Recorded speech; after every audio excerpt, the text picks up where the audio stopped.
হে সজ্জনসকল, আজি আমি আলোচনা কৰিবলৈ লোৱা বিষয়টি হৈছে শ্ৰীমদ ভাগৱত শাস্ত্ৰৰ ৩য় স্কন্ধৰ কপিল চৰিতৰ কালৰ প্ৰভাৱ। বিষয় অধোগতি নামৰ এই অধ্যায়টিৰ মূল তত্ত্ব এনেধৰণৰ: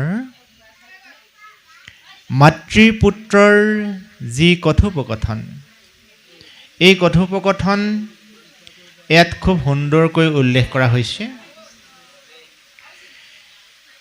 কপিল প্ৰভুৱে মাতৃক কৈছে যে মা, তোমাক মই ইমান পৰে ভক্তিৰ কথা ক'লোঁ, ঈশ্বৰৰ কথা ক'লোঁ, তুমি যে ঈশ্বৰৰ কথা ইমান মনোযোগে শুনিলা, তোমাক মই এতিয়া মায়াৰ কথা ক'ম মা, তুমি মায়াৰ কথা শুনিবলৈ সাজু হোৱা। মাকে কৈছে, বোপাই তুমি মোক ভক্তিৰ কথা ক'লা, ঈশ্বৰৰ কথা ক'লা, মোক মায়াৰ কথা কিয় ক'বলৈ ওলাইছা? মায়াৰ কথাটো মোৰ প্ৰয়োজন নাই, মোক ভক্তিৰ কথাহে লাগে, মোক ঈশ্বৰৰ কথাহে লাগে। তেতিয়া কপিল প্ৰভুৱে ক'লে, নহয় মা, তুমি যদি মায়াৰ বিষয়ে নাজানা তেতিয়াহ'লে তুমি কেতিয়াবা মায়াকে তুমি ভক্তি বুলি আদৰি ল'ব লগা হ'ব।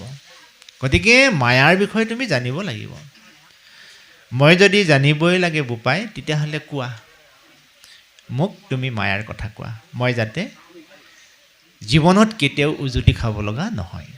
কথাবোৰ মন কৰিব দেই, আমিও মায়াৰ বিষয়ে জানিব লাগিব। আমি যদি মায়াৰ বিষয়ে নাজানো তেতিয়াহ'লে আমি মায়াকে ভক্তি বুলি আমি পোহপাল দি থাকিম। আমাৰ যে পথাৰত ধানবিলাকৰ মাজত দুবৰি কি বন বুলি এডাল থাকে, বিনৈ বন বুলি, দেখাত ধানডালৰ নিচিনাই, হুবহু একেই। ধান বুলি মানুহে তাত যতনাই থৈ আহে, কিন্তু সময়ত দেখে যে সি ধান নহয়, সি ধানখিনিক নষ্ট কৰিব পৰা এজোপা গছ। তদ্ৰূপ ভক্তি আৰু ঈশ্বৰৰ উপাসনাক ধ্বংস কৰিব পৰা সেই গছজোপা নামেই হৈছে মায়া। গতিকে কপিল প্ৰভুৱে কৈছে, মা, তোমাক মই মায়াৰ কথা ক'ম এতিয়া, তুমি সাৱধান হোৱা। বোলে বোপাই কোৱা, যে যে আকাশখন তুমি দেখিছা মা, আকাশত ডাৱৰবোৰ তুমি দেখিছানে? বোলে দেখিছোঁ বোপাই। ডাৱৰবোৰ যে কেতিয়াবা থোপ মাৰি থাকে, কেতিয়াবা নিমিষতে বহু দূৰলৈ যায়গৈ, কেতিয়াবা হিঁচৰিত হৈ যায়, তুমি লক্ষ্য কৰিছানে মা? বোলে দেখিছোঁ বোপাই। এই ডাৱৰবোৰ যে একে ঠাইতে স্থিৰে ৰৈ নাথাকে, ডাৱৰবিলাক যে হিঁচৰিত হৈ যায়, দূৰলৈ নিমিষতে উৰি যায়, তাৰ কাৰণটো কি জানানে? তাৰ কাৰণটো হৈছে বায়ুমণ্ডলৰ চাপ। বায়ুমণ্ডলৰ চাপৰ প্ৰভাৱত নীল আকাশৰ বুকুত থকা ডাৱৰবোৰ নিমিষতে দূৰলৈ যায়, নিমিষতে একগোট হয়, নিমিষতে নাইকিয়া হৈ যায়। এই বায়ুমণ্ডলৰ চাপৰ প্ৰভাৱত যেনেকৈ নীল আকাশৰ ডাৱৰবিলাক থানবান হৈ যায়, তেনেকৈ বিশ্বব্ৰহ্মাণ্ডত পবিত্ৰ শুদ্ধ নিকা স্বচ্ছ মনৰ মানুহবিলাকো মায়াৰ প্ৰভাৱত পৰি বাট বুলি অবাটে গতি কৰে। মাকে আচৰিত, মাকে চমক খাই গ'ল।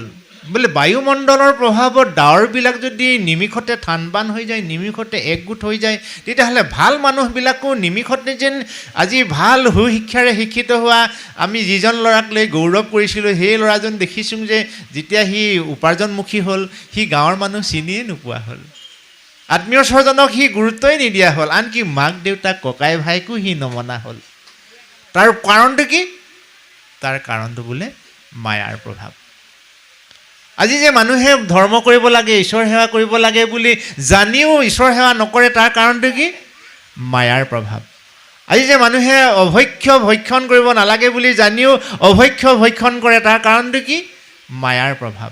আমাৰ মাজত যে হিংসা, কুচুত, কপট, জীৱহিংসা, জীৱহত্যা এইবিলাক কৰিব নালাগে, কিন্তু নালাগে বুলি জানিও আমি কৰি আছোঁ, তাৰ কাৰণটো কি? মায়াৰ প্ৰভাৱ। বৰ ভাবিবলগীয়া কথাই। গতিকে মহাপুৰুষ শ্ৰীমন্ত শংকৰদেৱৰ প্ৰপন্ন শিষ্য শ্ৰী শ্ৰী মাধৱদেৱে আমাৰ সমগ্ৰ মানৱ জাতিক এই মায়াৰ পৰা কেনেকৈ হাত সাৰিব পাৰি তাৰ উপায় উদ্ভাৱন কৰিলে। আহক আমি আজি মায়া তৰিম। হাতযোৰ কৰি আমি ঈশ্বৰক প্ৰাৰ্থনা কৰোঁ মাধৱ পুৰুষৰ ভাষাৰেৰে আমি কেনেকৈ মায়া তৰিব পাৰিম। কাৰণ মায়া আমি তৰিবই লাগিব। আমি যদি মায়া নতৰোঁ আমি কিন্তু সংসাৰত মনুষ্য জন্ম হোৱা আমাৰ সাৰ্থক নহ'ব। গতিকে আমি মায়া তৰিব পাৰিলে আমি ভক্তিৰ ভিতৰ চোৱালৈ সোমাব পাৰিম। গতিকে মায়া তৰিবলৈ হ'লে আগত দোকানত বজাৰ কৰিবলৈ যাওঁতে আমাৰ মানুহবিলাকে মোনা লৈ গৈছিলে। আজিকালি মোনা নিনিলেও হয়, পলিথিনতে দিয়ে যি কিনে।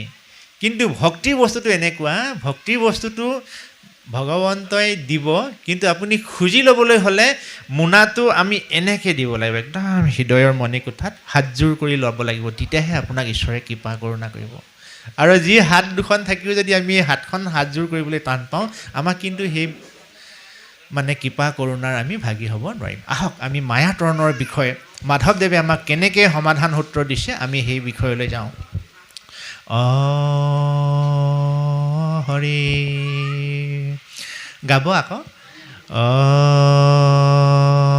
ৰাম, সকলোৱে গাব দেই। তোমাৰ মায়াৰে মন মোহিয়াছে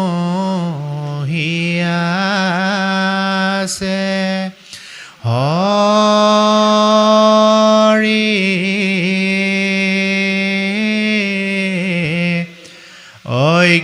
অজ্ঞান আন্ধাৰে পৰিয়া পাৰ নাপাওঁ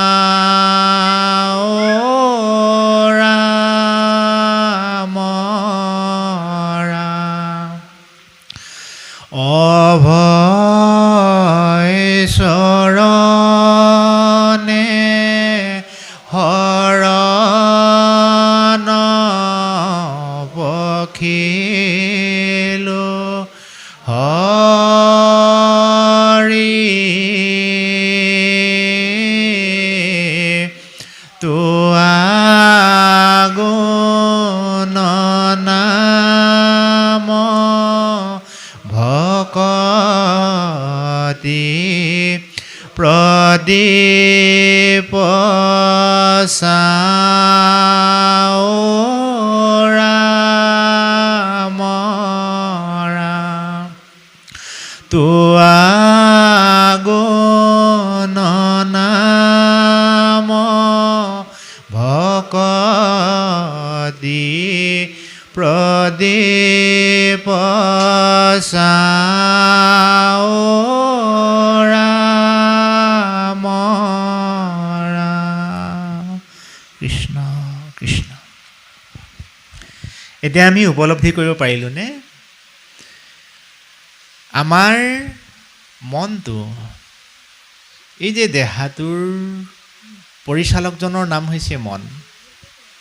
আমাৰ এই দেহাটোৰ যিজন ৰজা তাৰ নামেই হৈছে মন। এই ৰজাজনকে বান্ধি পেলাইছে। কোনে বান্ধিছে? ঈশ্বৰৰ মায়াই। ৰজাই যদি বন্দী, প্ৰজাৰ কেনেকৈ মুক্তি হ'ব কওকচোন? প্ৰজা হৈছে আমাৰ এই অংগ প্ৰত্যংগ দেহাবিলাক, মনৰ আজ্ঞাবাহী। এই শৰীৰটো মনৰ আজ্ঞাবাহী। মন হৈছে ৰজা। তোমাৰ মায়াৰে মন মুহি আছে। আমাৰ শৰীৰটোৰ ৰজাজনকে অৰ্থাৎ মনটোকে ভগৱন্তৰ মায়াই মুহি আছে, যাৰ কাৰণে অজ্ঞান আন্ধাৰত আমি পৰি পাৰ পোৱা নাই। আৰু এই অজ্ঞান আন্ধাৰৰ পৰা মুকলি হোৱা একমাত্ৰ পথ অভয় চৰণে শৰণ পখিলো। যি মনুষ্যই পৰম ব্ৰহ্ম ভগৱন্তত শৰণ গ্ৰহণ কৰিছে, ভগৱন্তক চৰণ যুগলক অভয় চৰণ, ৰাতুল চৰণ, ৰঙা চৰণ, অৰুণ চৰণ, শ্ৰী চৰণ অলেখ নামেৰে বিভূষিত কৰিব পাৰি। আৰু আমি মানুহৰ ক্ষেত্ৰত ভৰি, কিন্তু ভকতৰ ক্ষেত্ৰত চৰণ বুলি কোৱা হয়, নহয়নে বাৰু? ভকতৰ চৰণ সেৱা কৰাটো মহাভাগ্য, গোপীসকলৰ চৰণ সেৱা কৰাটো মহাভাগ্য। আমি জীৱশ্ৰেষ্ঠ মানুহ হিচাপে এই মায়াৰ পৰা হাত সাৰিবলৈ হ'লে এটাই মাত্ৰ উপায়, সেই উপায়টোৱে হৈছে ভগৱানৰ ওচৰত আমি শৰণ গ্ৰহণ কৰা। অভয় চৰণে শৰণপশিলো হৰিয়ে দিয়া মুকুটোৱা ভকতি প্ৰদীপ। আৰু যদি ভগৱানৰ ওচৰত আমি আশ্ৰয় গ্ৰহণ কৰোঁ, শৰণ গ্ৰহণ কৰোঁ, তেতিয়া ভগৱন্তে আমাক কৃপা কৰিব, কৰোণা কৰিব, দয়া কৰিব, আৰু তেতিয়াহে আমি মায়াৰ পৰা হাত সাৰিব পাৰিম। আৰু যদি আমি মায়াৰ পৰা হাত সাৰিব নোৱাৰোঁ, তেতিয়া আমাৰ কি অৱস্থা হ'ব? অবস্তু ক দেখাওঁ বস্তু ক আৱৰি, এহিহে মোহৰ মায়া জানা নিষ্ঠ কৰি। আমি ভগৱানক ভজনা নকৰিলে আমাৰ অৱস্থা কি হ'ব? অবস্তু ক দেখাওঁ বস্তু ক আৱৰি। যিটো বস্তু নল'লেও আমাৰ কাম চলি যায়, যিটো বস্তু নেপালেও আমাৰ জীৱন সুখ হৈ যায়, কিন্তু মোৰ মনটো সেইটোলৈহে ধাৱমান হ'ব, সেইটোকহে লাগে, সেইটোকহে চাওঁ। মানে মনৰ গতিবেগ সেই বস্তুটোলৈহে বাঢ়ি যাব। গতিকে হে মনুষ্যগণ, আমি বৰ কষ্টৰ বিনিময়ত সংসাৰত জীৱশ্ৰেষ্ঠ মানুহ হৈছোঁ দেই। এইটো এটা অমূল্য সম্পদ। এই মনুষ্য জন্ম লোৱাটো ইমান সহজসাধ্য নহয়। আমি পৰম ব্ৰহ্ম ভগৱন্তক সাধনা কৰি কিমান যোনিজাত জন্ম হৈ সংস্কাৰমুখী জীৱ হৈ আমি জীৱশ্ৰেষ্ঠ মানুহ হৈছোঁ। আৰু জীৱশ্ৰেষ্ঠ মনুষ্যতৰ পৰা আমি ভগৱন্তত বিলীন হ'ব লাগিব। আৰু যদি আমি কেনেবাকৈ যোৱাটো ভুল কৰোঁ, বাট বুলি যদি আমি অবাটে গতি কৰোঁ, তেতিয়াহ'লে আমি আকৌ যোনিজাত হৈ ধৰাধামত আমি নৰক যাতনা ভুগিব লাগিব। আৰু এই জীৱশ্ৰেষ্ঠ মনুষ্যতৰ পৰাহে ভগৱন্তত উত্তৰণ হোৱা, বিলীন হ'ব পৰা পথ প্ৰশস্ত। বাকী জীৱবিলাকৰ ক্ষেত্ৰত সেই পথ ৰুদ্ধ। এতিয়া আমি জ্ঞানী জীৱ হিচাপে ভগৱান প্ৰাপ্তি যেনেকৈ আশা কৰোঁ, আমি জ্ঞানী জীৱ হিচাপে ভগৱান প্ৰাপ্তি আশা কৰিলেও ভগৱন্তই মায়াই আমাক যেনেকৈ আৱৰি ৰাখে, সেই মায়া শক্তিয়ে আমাতকৈ ঊৰ্ধত যাক আমি দেৱতা বুলি কওঁ, এই দেৱতাসকলৰ ঊৰ্ধত যিজন সৃষ্টিগৰাকী ব্ৰহ্মা, সেই ব্ৰহ্মাকো ভগৱন্তৰ মায়াই এৰি দিয়া নাই। মাধৱদেৱৰ ভাষাৰে উল্লেখ কৰিবলৈ হ'লে, ব্ৰহ্মা আদি কৰি জীৱ যত ৰাম ৰাম ৰাম ৰাম ৰাম, অ মায়া শয্যা মাজে আছয় ঘুমতি যায়, তুমি হে চৈতন্য সনাতন ৰাম ৰাম ৰাম ৰাম ৰাম, অ আমি অচেতন নিয়োক অনাথ জগাই। মহাপুৰুষ গুৰু শ্ৰীমন্ত শংকৰদেৱে কিয় এক ঈশ্বৰবাদ ধৰ্ম প্ৰচাৰ কৰিলে? যিমান দেৱতা আছে, যিমান দেৱী আছে এই সংসাৰখনত, ব্ৰহ্মাকে আদি কৰি যিমান দেৱতা আছে, দেৱীসকল আছে, গোটেই দেৱ দেৱীসকল বোলে মায়াৰ শয্যাত ঘুমতি গৈ আছে। আমিতো মানুহবিলাকে যেনেকৈ মায়াৰ শয্যাত আছোঁ, দেৱসকল দেৱীসকলেও মায়াৰ শয্যাত ঘুমতি গৈ আছে। যি মায়াৰ শয্যাত ঘুমতিয়ে গৈ আছে, সি আমাক কেনেকৈ চৈতন্য কৰিব কওক? যি চৈতন্য হৈ আছে সিহে চৈতন্য আমাক জগাব পাৰিব। চৈতন্য হৈ আছে কোন? জগতৰ ঈশ্বৰ পৰম ব্ৰহ্ম ভগৱন্ত, যাক নাৰায়ণ বুলি কোৱা হয়, যাক ঈশ্বৰ বুলি কোৱা হয়। তুমিহে চৈতন্য সনাতন ৰাম ৰাম ৰাম ৰাম ৰাম, আমি অচেতন নিয়োক অনাথ জগাই। গতিকে হে প্ৰভু, আমি সংসাৰৰ জীৱশ্ৰেষ্ঠ মানুহ যদিও আমি মায়াৰ শয্যাত ঘুমতি গৈ অচেতন হৈ আছোঁ। তুমি যদি আমাক জগাই নিদিয়া, আমি কিন্তু মায়াৰ শয্যাতে ঘুমতি যাব লাগিব। গতিকে ভগৱন্তক এই আবেদনষাৰ আমি যদি নকৰোঁ, ভগৱন্তই কিন্তু আমাক নিজে উপজাচি কৃপা কৰোণা নকৰে। তোমাৰ মায়েৰে মন মুহি আছে হৰি, অজ্ঞান আন্ধাৰে পৰিয়া পাৰ নপাওঁ ৰাম ৰাম, অভয় চৰণে শৰণ পখিলো হৰি, দিয়া মুকুটোৱা ভকতি প্ৰদীপ। যি মানুহে ভগৱন্তৰ চৰণত ভজনা কৰে সেই মানুহেহে মায়াৰ পৰা হাত সাৰিব পাৰিব। মা এই বুলি কপিল প্ৰভুৱে মাকক যেতিয়া ক'লে, মাকে মানে নিজকেই যিটো ধাৰাত তেওঁ আছিল সেই ধাৰাটোৰ পৰা মনটো পৰিৱৰ্তন হৈ গ'ল। বোলে বোপাই কোৱা কথাখিনি হয় নেকি? আৰু হয় নেকি মানে নহয়, হ'বই লাগিব। কাৰণ যুক্তিহীন কথাই ভাগৱতত উল্লেখ নাই। ভাগৱতত কেৱল যুক্তিবাদী, যুক্তি আৰু উক্তি। মহাপুৰুষ গুৰু শ্ৰীমন্ত শংকৰদেৱে এলাপেচা এজন সাধাৰণ ব্যক্তি নহয়। অৱনিশিচাৰি বেদ বিচাৰি বেকত কৰো হৰি নাম, জাকেৰি বয়নে মিলাই গাই পাই মনোৰথ কাম।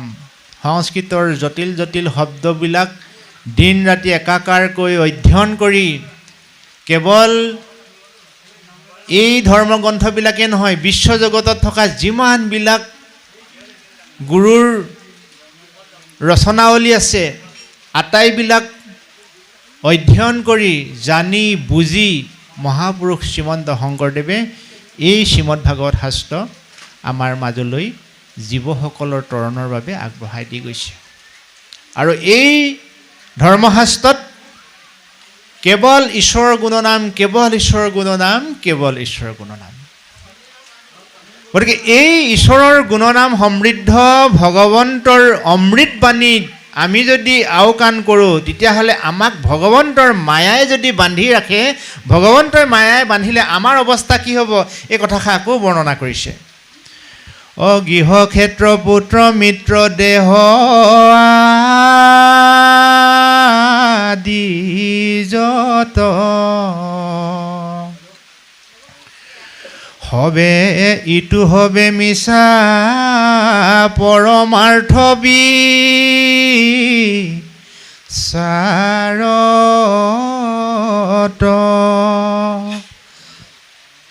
মুহত দুৰ্মতি হবে সদ্য মানে মনে তাহাৰ বিনাশে শোক পাৱেহি কাৰণে।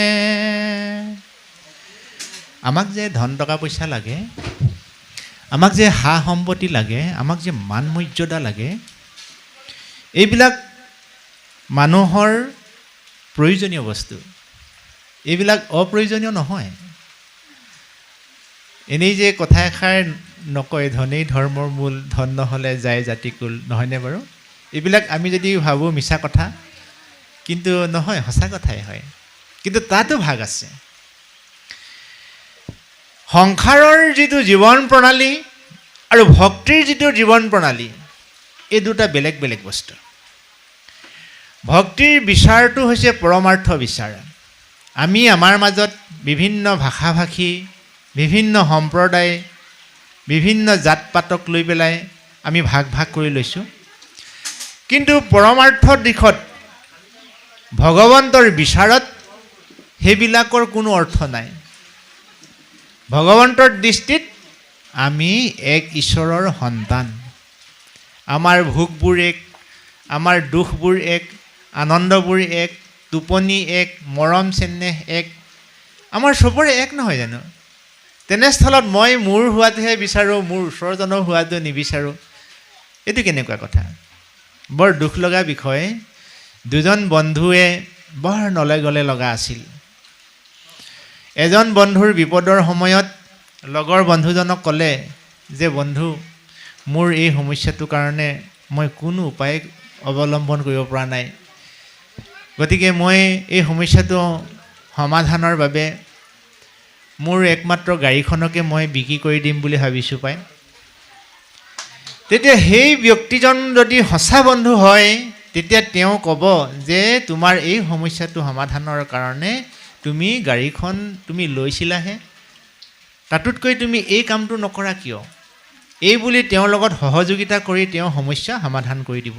আৰু স্বাৰ্থপৰ বন্ধুজনে কি কৰিব পাকে প্ৰকাৰণতে তেওঁক গাড়ীখনৰ দামটোতকৈ আৰু অকণমান কমাই তেওঁ নিজাকৈ গাড়ীখন লৈ থৈ দিব সেইজন বাৰু বন্ধু হ'লনে এতিয়া আমাৰ সমাজত তেনেকুৱা বন্ধুৰ সংখ্যা অলেখ মোৰ কিবা এটা বিপদৰ সুযোগ লৈ পেলাই মোৰ সম্পত্তি হৰলুকি কৰাৰ ধান্দাত লাগি থকা বন্ধুৰ সংখ্যাই বেছি গতিকে এই বন্ধুবিলাক কিয় হৈছে মায়াৰ প্ৰভাৱত হৈছে পৰমাৰ্থ বিচাৰ আৰু সমাজ ব্যৱস্থাৰ বিচাৰ মাজত দুটা পাৰ্থক্য পৰমাৰ্থ বিচাৰত পুত্ৰ মিত্ৰ গৃহ এইবিলাক মান সন্মান ঐশ্বৰ্য বিভূতি এইবিলাকৰ মূল্য নাই কিন্তু সমাজ বিচাৰত সেইবিলাকৰ মূল্য আছে এটা অতি তাৎপৰ্যপূৰ্ণ বিষয় তেতিয়াহ'লে আমিতো গৃহবাসী মানুহ আমিতো ঘৰ সংসাৰ কৰিছোঁ আমাৰ নিজৰ মা দেউতা আছে ল'ৰা ছোৱালী আছে আত্মীয়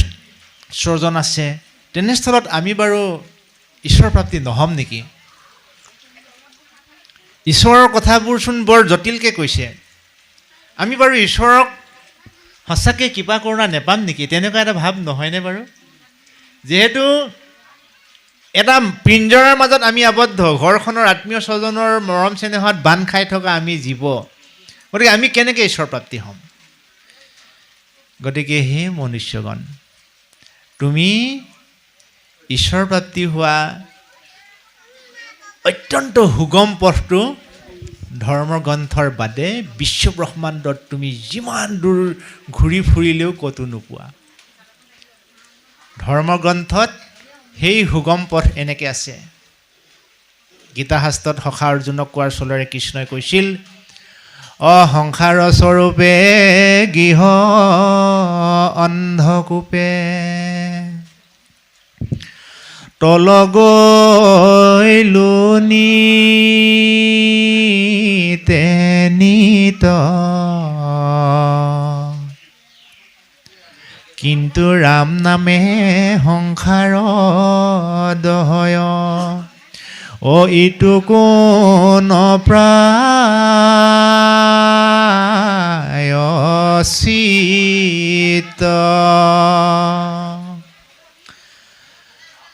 ইটো অধৰ্মক নামক নলাগৈ খন্দাইবো সংজ মদাৰে চিগালক যেন সিংহক নলাগৈ কুকুৰে খেদাই তে পাৰে ইমান সুন্দৰ উপমা মন কৰিলেনে a square plus B square equal কি এই ফৰ্মুলাটো কাক প্ৰয়োজন যিটো ল'ৰাই অধ্যয়ন কৰি আছে এঘাং কিমান বাৰং কিমান এই কথাবোৰ কাক দৰকাৰ হৈছে যিটো ল'ৰাই স্কুলত পঢ়ি আছে গতিকে স্কুলত নপঢ়া ল'ৰাটোক এই সূত্ৰবিলাক কি প্ৰয়োজন আছে তদ্ৰূপ আপুনি মই স্কুলৰ ছাত্ৰ যদি হওঁ তেতিয়াহ'লে আমাক সেই সূত্ৰবোৰ প্ৰয়োজন আছে গতিকে সংসাৰৰ ছাত্ৰ আমি যে মায়াৰ তৰণৰ পৰা উত্তৰণ হ'বলৈ হ'লে হে মনুষ্যগণ তুমি সংযমৰ দ্বাৰাই সংযমৰ জখলাই গৈ তুমি ঈশ্বৰ প্ৰাপ্তি হ'বা চক সংযমহীন জীৱন তুলুঙা নাওৰ দৰে সংযমহীন মানুহে নিজৰ কথাতেই উজুতি খায় সংযমহীন মানুহে নিজৰ কৰ্মতেই বান্ধ খাই যায় গতিকে জীৱশ্ৰেষ্ঠ মানুহ হৈ আমি যদি সংযমহীন হওঁ তেতিয়াহ'লে আমি আমাৰ মৃত্যু নিজেই আহ্বান কৰোৱা হ'ব মাধৱ পুৰুষে এই আপ্তবাক্যকে আৰু কোমল ভাষাৰে লিখিলে আপুনি আপোনা বন্ধু আপুনি আপোনা শত্ৰু আপুনি আপোনাক ৰাখে মাৰে হৰিক নভজি নৰে আপুনি হুয় নষ্ট কথাষাৰ মন কৰিছেনে হৰিক নভজি নৰে আপুনি হুয় নষ্ট হৰিক ভজি আপোনা কটাৰে ইয়াত নৰে শব্দটো উল্লেখ হৈছে নৰে মানে মানুহ ইয়াত মানে অসমীয়া ভাষী, হিন্দী ভাষী, আদিবাসী, এখেত কোচ, কলিতা, আহোম, কছাৰী, নগা এনেকুৱা শব্দ প্ৰয়োগ কৰা নাই। নৰে, যি মনুষ্যই হৰিক ভজনা কৰে সেই মনুষ্যই লগে লগে ৰাইট চিন পাব। হৰিক নভজি নৰে আপুনি হৈ নষ্ট, নষ্ট মানে শেষ হৈ যোৱা। আমাৰ পাকঘৰত আমি মতা মানুহবিলাকে যেতিয়া বজাৰ হাট কৰি আনি থওঁ, কবিটো যদি গেলি যায়, আলুটো যদি গেলি যায়, ৰান্ধনীগৰাকীয়ে বাৰু পাকঘৰত সেই গেলা আলুটো ৰাখিবনে? লগে লগে দলিয়াই দিব বাহিৰত। অৰ্থাৎ জীৱশ্ৰেষ্ঠ মানুহ হৈ আমি যদি সংসাৰৰ ঈশ্বৰমুখী, ভকতমুখী, সমাজমুখী কৰ্মৰ পৰা যদি আমি আঁতৰি থাকোঁ, আপুনি হৈ নষ্ট, সেই মানুহজনক সমাজে বৰ্জন কৰিব। আৰু সেই মানুহজন এদিন অকলশৰীয়া হৈ পৰিব আৰু মনৰ ভাৱনাই তেওঁক খুলি খুলি খাব আৰু তাৰ জীৱনটো আধৰুৱা হৈ যাব। হে মনুষ্যগণ, বহু সাধনাৰ বলত আমি জীৱশ্ৰেষ্ঠ মানুহ পাইছোঁ। আমি ইমান সাধনা আদি জীৱ লৈ পেলাই আমাৰ জীৱনটো আধৰুৱা কৰিম নি? আমাৰ জীৱনটো আমি পূৰ্ণ কৰিব লাগিব। আপুনি ভোগভুঞ্জি পুণ্য কৰা ক্ষয়। আমি ভোগ ভুঞ্জিব লাগিব। ভোগ মানে খাওঁ পিওঁ মোজ কৰোঁ নহয়, সংযম। সংযমী জীৱনেই উত্তৰণ ঘটাই মানুহৰ জীৱন। গতিকে সংযমী জীৱনৰ মূল আহিলা হৈছে ঈশ্বৰ উপাসনা। মোৰ অনুজসকলৰ জ্ঞাতাৰ্থে কথাখিনি কোৱা হৈছে। সংযমী জীৱনৰ মূল আহিলা ঈশ্বৰ উপাসনা। আমি তেতিয়াহ'লে ঈশ্বৰ উপাসনা আজিলৈকে যদি যিসকলে আমি কোৱা নাছিলোঁ পুৱা গধূলি, আজিৰ পৰা আমি ঈশ্বৰ উপাসনা কৰিম বুলি সংকল্প লওঁ আহক। হৰি কৃষ্ণ। তেতিয়াহ'লে আজি আমি কলিতা প্ৰভুৰ গৃহত ভাগৱতৰ অমৃত কথাত এটাই কথা গম পাইছোঁ যে আমি ঈশ্বৰ উপাসনা কৰিলে মনৰ চিন্তা শক্তি সজীৱ হয়, মনৰ ভাৱনাবিলাক পৰিপূৰক হয়, ইন্দ্ৰিয় সংযত কৰিব পৰা শক্তিটো উদ্ভৱ হয়। সেইকাৰণে ঈশ্বৰ উপাসনা কৰিব লাগে। আৰু ঈশ্বৰ উপাসনা কৰা মানুহে মানে বাক নিয়ন্ত্ৰণ কৰিব পাৰে। বাক, বাক মানে কথা। বাণীয়ে মাৰে, বাণীয়ে তাৰে। কথাতেই বঁটা পায়, কথাতেই গতা খায়। আজি যে আমাৰ এই ককাই ভাই মিলিব নোৱাৰা, বা ছোৱালীজনী আহি নতুন ঘৰ এখনত মিলিব নোৱাৰা, বা আমি এখন ঠাইৰ পৰা আন এখন ঠাইলৈ গ'লে ওচৰ চুবুৰীয়াৰ লগত মিলিব নোৱাৰা মূল কাৰণটোৱে হৈছে আমাৰ কথাৰ যিটো শৈলী, কথা বতৰা কৰা যিটো বিনিময়, সেই বিনিময়টো আমি নাজানো। মোৰ নিজৰ কথাতে মই যদি গুৰুত্ব দিওঁ, আনৰ কথা যদি মই গুৰুত্ব নিদিওঁ, সেইবিলাকে আমাৰ ক্ষতি কৰে। গতিকে এই সম্পত্তিটো আয়ত্ব কৰিবলৈ হ'লে ভগৱন্তক যদি ভজনা কৰা যায়, মানুহ মাৰ্জিত, অমায়িক আৰু জ্ঞানৰ গৰাকী হয়। আৰু যিখন ঘৰত সহৰ্নিশে অমায়িক আচৰণ হৈ থাকে, কথা বতৰাবিলাক, খং উঠিছে, খং মানুহৰ উঠিবই, স্বাভাৱিকতে উঠে। আইসকলৰো খং উঠে, ভকতসকলৰো খং উঠে, বয়সীয়াল মানুহৰো খং উঠে, ল'ৰাও খং উঠে। খং উঠিলে বুলি খংটোক মই যদি প্ৰকাশ কৰি দিওঁ, মই সংযম কৰিব লাগিব। মোৰ খং উঠি আছে, খং উঠিছে বুলি মই যদি যধে মধে কথা কওঁ, মোৰ বৰ উত্ৰাৱল হৈছোঁ, আনন্দ লাগিছে বুলি মই যদি যি টি বস্তু এসোপা খাই দিওঁ, মই আজি যে সমাজখন পংগু হৈছে, আমাৰ ল'ৰাবিলাক যে আধৰুৱা জীৱন হৈছে, দেউতাকে বাইকখন কিনি দিলে বুলি সি নিয়ন্ত্ৰণৰ বেছিকৈ যদি বাইকখন চলাই যায়, সন্মুখৰ পৰা আহিলে নহয় গৰু এটা লৰ মাৰি, ছাগলী এটা লৰ মাৰি, ছাগলীটো বচাওঁ বুলি যাওঁতে কাষৰ গছজোপাতে খুন্দা মাৰি ল'ৰাটো জীৱন শেষ হৈ থাকিলে। তাৰ মূল কাৰণটো কি? সংযমৰ অভাৱ। গতিকে এই যিবিলাক ধাৰা, আমাৰ সমাজখন যে আজি পংগু হৈছে, আমাৰ যে আজি শ্ৰীবৃদ্ধি কমি গৈছে, মানুহবোৰ যে ৰুগীয়া হৈছে, তাৰ মূল কাৰণটো কি? আমি নিজেই বিশ্লেষণ কৰিব নজনা হৈছোঁ। আত্মবিশ্লেষণৰ আমাৰ আজি অভাৱ হৈছে। আমি যেতিয়া টাউনলৈ ওলাই যাওঁ, ডাঙৰ ডাঙৰ হৰ্ডিঙত লিখা থাকে, প্ৰতিটো দানাতে আছে দম। শিখৰৰ পেকেটবিলাকত আপুনি চাবচোন, এই 10 টকা দিলে যে শিখৰ পেকেট এটা পায়, সেই শিখৰ পেকেটত লিখা যিটো আখৰ, প্ৰতিটো দানাতে আছে দম। ডাঙৰ হৰ্ডিং টাউনত লিখা আছে। কিন্তু আমাৰ প্ৰজন্মই ভাবে প্ৰতিটো দানাতে আছে দম, মানে শিখৰৰ প্ৰতিটো টুকুৰাতেই শক্তি আছে। এই বুলি ভাবি আমাৰ ল'ৰাই শিখৰ খায়, অকল ল'ৰাই নহয়, আমি ভকতসকলেও শিখৰ খোৱা মানুহ আছে। কেৱল পুৰুষেই শিখৰ নাখায়, আইসকলেও শিখৰ খায়। বৰ দুখৰ বিষয়। কিন্তু যি সেই শব্দটো লিখিছে তেওঁ অকণো ভুল লিখা নাই। প্ৰতিটো দানাতে আছে দম। কিহৰ দম? স্নায়ুকোষ ধ্বংস কৰিব পৰা দম, মানুহৰ মানৱীয় চিন্তা শক্তি শূন্য কৰিব পৰা দম, জীৱন পংগু কৰিব পৰা দম সেই শিখৰ পেকেটৰ প্ৰতিটো দানাত আছে। এই কথাটো আমি উপলব্ধি কৰিছোঁনে? কিন্তু আমি ভাবোঁ যে আমাৰ শৰীৰত এনাৰ্জি আহিব পৰা, শক্তি আহিব পৰা, স্মৃতি শক্তি বৃদ্ধি কৰিব পৰা দম আছে। কিন্তু আচলতে সেইটো নহয়। আমাক ধ্বংস কৰিব পৰা দম আছে প্ৰতিটো টুকুৰা, মানে দানাত। এই কথাবোৰ যদি আমি আমাৰ ল'ৰাবিলাকক বুজাই দিওঁ, কেতিয়াও ল'ৰাই শিখৰ নাখায়।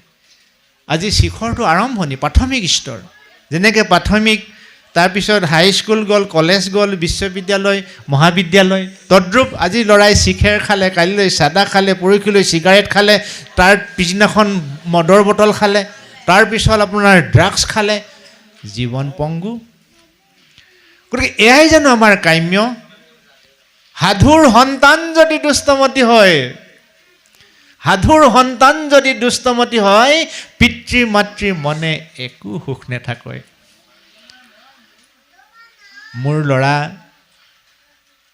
ভালকৈ পঢ়া শুনা কৰিছে, মই আজি ৰাজ অট্টালিকা বনালোঁ, এই বুলি মই যদি দানলপতো হওঁ, ভাল আঞ্জাৰে ভাত খাওঁ, কিন্তু মোৰ ল'ৰা যদি বিপথগামী হয়, সেই পিতৃ মাতৃয়ে শান্তিত শুব নোৱাৰে। গতিকে সেই দুষ্টমতী ল'ৰাটো আমাৰ ঘৰখনতো সোমাইছেহি নেকি? গোপন শত্ৰুৰ সম্ভেদ কোনেও নাপায়। গোপন শত্ৰু কাক বোলে? যি মনে মনে আপোনাক প্ৰহাৰ কৰে। মই গম নোপোৱাকৈ যি মোক আক্ৰমণ কৰি আছে সিয়ে গোপন শত্ৰু।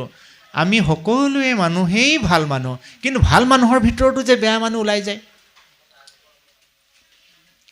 বদ অভ্যাস আমাক কোন পিতৃ মাতৃয়ে শিকাইছে? বোপাই তই চুলাই খাবি, তই চাদা খাবি, তই চিগাৰেট খাবি। কিন্তু পিতৃ মাতৃ নজনাকৈ সন্তানে আজি সেইবিলাকৰ আশ্ৰয় লৈছে। সেইবিলাকেই হৈছে গোপন শত্ৰু। আৰু সেই গোপন শত্ৰু কেনেকৈ সোমাবলৈ সুবিধা পালে? আত্মসংযমৰ অভাৱত, আত্মচেতনাবোধৰ অভাৱত, ভক্তিৰ ঈশ্বৰৰ কৰোণাৰ পোহৰ নোপোৱাৰ অভাৱত এই আমাৰ প্ৰজন্মই বাট বুলি অবাটে গতি কৰিছে। আৰু এই প্ৰজন্মবিলাক শুদ্ধ পথলৈ আনিব পৰা এটাই মাত্ৰ উপায় আছে, সেইটোৱে হৈছে আধ্যাত্মিকতা। আধ্যাত্মিকতাৰ অবিহনে, ভক্তিবাদৰ অবিহনে বিশ্বব্ৰহ্মাণ্ডত এজন পূৰ্ণাংগ মানুহ কেতিয়াও হ'ব নোৱাৰে। আনজত হবে মিছা ভক্তিৰ অভাৱে। ভক্তিৰ অভাৱ যদি হয়, যিমান ধন টকা পইচা থাকিলেও, যিমান ডিগ্ৰী থাকিলেও, যিমান সুঠাম চেহেৰা থাকিলেও এদিন লৈ যাব। আৰু ভক্তি যদি আছে, আপোনাৰ ঘৰখনত আজি কিবা কাৰণত সা সম্পত্তি গোট নাখাব পাৰে, দুদিনৰ পিছত কিন্তু গোট খাব। মনৰ প্ৰফুল্লতা আনক, মনটো সজীৱ কৰি ৰাখক, চিন্তাবিলাক সুদূৰ প্ৰসাৰী হওক, কৰ্মবিলাক উচ্চাকাংক্ষী হওক। দেখিব এদিন হ'ব আমাৰ উন্নতি, উজ্বলাম লাহে লাহে জনমভূমি। এই বিশ্বব্ৰহ্মাণ্ডত যিদিনাখন অশান্তিৰ দাবানল জুই, বানপানীৰ দৰে বা ধুমুহাৰ দৰে প্ৰলয়ংকাৰী ক্ষতিকাৰক সমস্যাবোৰ আহে, সেই সমস্যাবিলাক আহিলে লগে লগে বিশ্বব্ৰহ্মাণ্ডৰ ধৰিত্ৰীয়ে উপায়ন্তৰ হৈ কি উপায়েৰে তাক মষিমূৰ কৰিব পাৰি, তাৰ বাবে পোনে পোনে দেৱলোকৰ লগত আলোচনা কৰে।